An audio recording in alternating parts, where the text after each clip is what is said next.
નમસ્કાર ખેડૂત મિત્રો, ખેડૂત પેમાં આપનું હાર્દિક સ્વાગત છે. મિત્રો, મગફળીના હાલ બિયારણો આવી ગયા છે.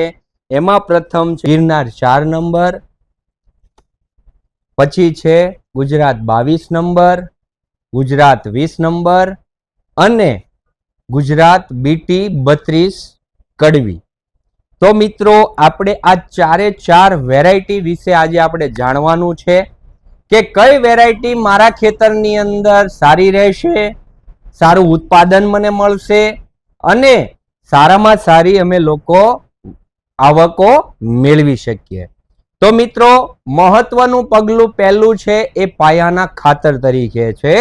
કારણ કે મગફળીના વાવેતરની અંદર તમે કોઈ રીતે પૂરતીનું ખાતર તમે આપી શકતા નથી.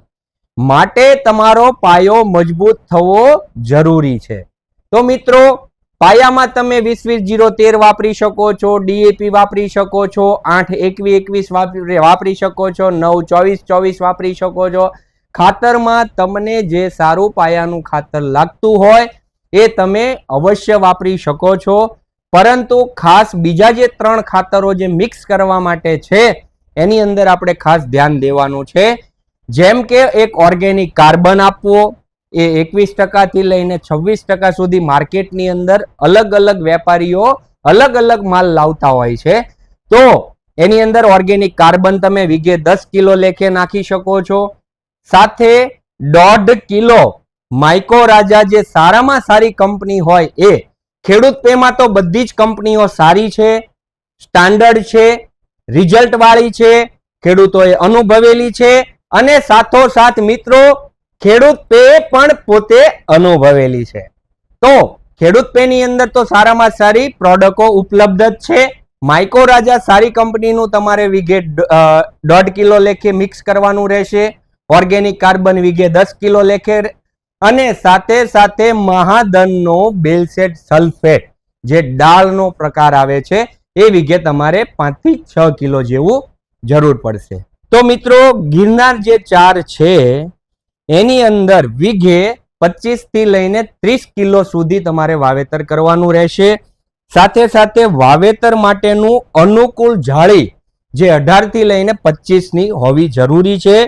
બીજું, છોડની જે ઊંચાઈ જે છે એ 32 થી લઈને 36 ઇંચ સુધી જાય છે. અને ઉત્પાદનની ક્ષમતા જો જોવા જઈએ તો વીઘે તમારે 30 થી 35 મણિયો ઉતારો અંદાજિત મળતો હોય છે. અને ખાસ તેલની ટકાવારી ઉપર જો મહત્વ હોય, કારણ કે તેલની ટકાવારી જેમ હશે એમ વજનમાં પણ તમને ફાયદો થશે. તો તેલની ટકાવારી 51% થી લઈને 53% તેલની ટકાવારી લે છે. અને આનો પાલો પણ મીઠો હોય છે, જેથી કરીને ઢોર ઢાકર પણ તમારા ખાય છે અને વ્યવસ્થિત પાલાનો પણ ઉતારો આવે છે અને મગફળીનું પણ ઉત્પાદન વધે છે. બીજા નંબર ઉપર મિત્રો આપણે જોવા જઈએ તો એ ગુજરાત 22 નંબર છે કે જેની અંદર ગુજરાત 22 ની જે મગફળી આવે છે એ વીઘે તમારે 25 થી 30 કિલો અંદાજિત બિયારણમાં જરૂર પડશે. અને વાવેતર માટે અનુકૂળ જો જાળી જોવા જઈએ તો 32 થી લઈને 36 ની જાળી જોઈશે. અને છોડની ઊંચાઈ જોવા જઈએ તો 32 થી લઈને 38 સેન્ટીમીટરની થાય છે, જે અર્ધ વેલડીની અંદર પણ તમે ગણતરી કરી શકો છો. પાકવાના દિવસો જોવા જઈએ તો 120 દિવસથી લઈને 130 દિવસ સુધીની પાકવાની એની દિવસોની લાગત છે. અને ઉત્પાદન ક્ષમતા જોવા જઈએ તો 25 થી લઈને 35 મણિયો ઉતારો મળે છે. અને તેલની ટકાવારી જોવા જઈએ તો 49% થી લઈને 50% સુધીનું તેલની ટકાવારી જોવા મળે છે.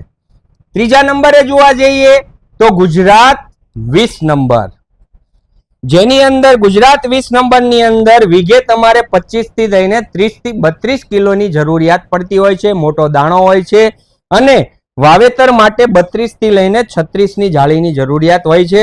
અને ઊંચાઈ જોવા જઈએ તો એ પણ 32 થી લઈને 38 સેન્ટીમીટર તરીકે વપરાય છે, જે અર્ધ વેલડીમાં ગણાય છે. અને તેલની ટકાવારી જોવા જઈએ તો 47 થી લઈને 50% સુધીની તેલની ટકાવારી પણ મૂકે છે.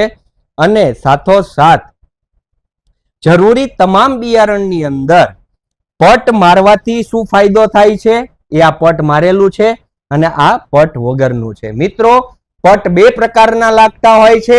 એક પટ લાગતો હોય છે ફૂગ માટે અને એક પટ લાગતો હોય છે તમારા જમીનની અંદર જે મુંડા જે ખાય છે એ મુંડા તમારે તકલીફ ન કરે, એનાથી નુકસાન ન થાય એની માટે બીજો પણ પટ મારવામાં આવે છે.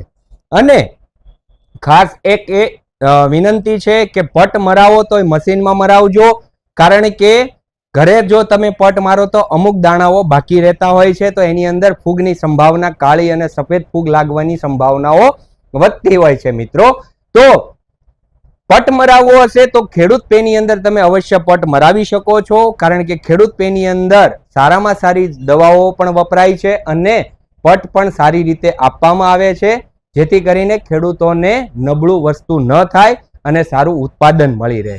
તો મિત્રો ક્યાંય મૂંઝાવાની જરૂર નથી, કારણ કે તમારે ઉત્પાદન જોઈએ છે અને અમારે ખેડૂતોનો વિશ્વાસ જોઈએ છે. આ એક જ માત્ર પ્લેટફોર્મ ખેડૂત પે જે છે કે જે વિશ્વાસ ઉપર કામ કરે છે અને ખેડૂતોને છેતરવાનું કામ સહેજ પણ કરતું નથી.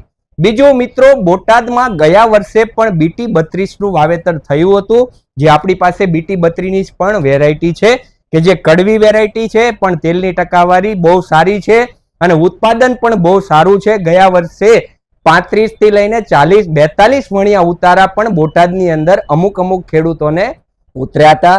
અને પણ ખાસ એક એ છે કે જેની અંદર પાલો જે છે એ ઢોર ઢાકર ખાતું નથી, એ એક તકલીફ છે. પણ સારું ઉત્પાદન જોતું હોય તો BT 32 ની અંદર પણ તમે જઈ શકો છો. મોટો દાણો છે, સારી એવી વેરાયટી છે અને સારું ઉત્પાદન પણ છે. તો હજી પણ તમારે કોઈ પણ પ્રશ્નો થતા હોય તો રૂબરૂ મુલાકાત લો ખેડૂત પેની, અને એની અંદર તમામ પ્રકારના બિયારણો વિશે તમે માહિતી લ્યો. તમારી જમીન કાળી છે, લાલ છે, રેતાળ છે, કાંકરિયાળ છે કે ગોરમટી વાળી છે, આ તમામ પ્રકારની જમીન પ્રમાણે તમને બિયારણની ભલામણ પણ કરવામાં આવશે. મિત્રો સાથે સાથે ખાતર પણ કયું આપવું, કેટલું આપવું, કોની સાથે મિક્સ કરવું, આ તમામ પ્રકારની માહિતી પણ તમને ખેડૂત પેમાં મળી રહેશે. તો બીજે ક્યાંય જવું નહીં, ખેડૂત પેમાં વિયાવો, કિક મારો અને ખેડૂત પેમાં આવો અને તમામ પ્રકારની માહિતી મેળવો અને પછી જ ખરીદી કરવાનો આગ્રહ રાખો. તો વધુ માહિતી માટે તથા ઘરે બેઠા ખરીદી કરવા માટે આજે જ મિસ કોલ કરો 9081813881 પર, તથા ગઢડા રોડ ઉપર ખેડૂત પેની બ્રાન્ચ પણ છે, તો રૂબરૂ મુલાકાત પણ લ્યો. આભાર.